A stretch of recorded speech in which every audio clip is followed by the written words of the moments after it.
Hi everybody, Tammy here. Welcome to my bookshelf. Today I'm talking about Annabel Monaghan and one of her novels. I've actually got a stack of these to read, and I did read, if you notice, a lot of her novels have by the author of Nora Goes Off Script.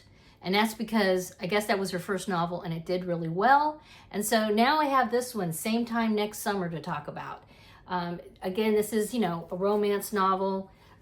But I feel like her work has there's a little bit more to it. There are layers other than just your typical romance. And again, this book was published by Penguin or Putnam, which is a subsidiary of Penguin. This came out in 2023, and I will flip the camera around and tell you more about what I think of this novel. I ended up giving this 3 out of 5 stars on Goodread. I'm still a fan of this author and have other books of hers in my to-read stack, but this one disappointed me a little. The premise of the protagonist meeting up with the old love of hers from 10 years ago into the future, when it seems she has her life together, it sounded really promising, but it ended up being more of a flashback to the past.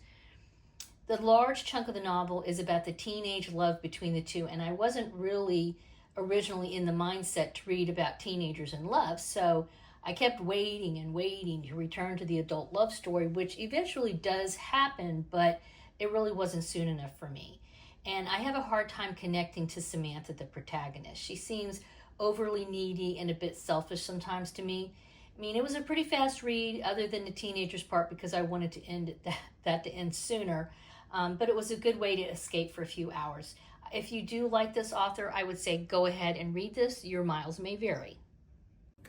All right, you know the drill. Let me know your comments down below. Please give this a thumbs up and subscribe if you haven't already. Thanks for stopping by to see what's on my bookshelf today. Bye-bye.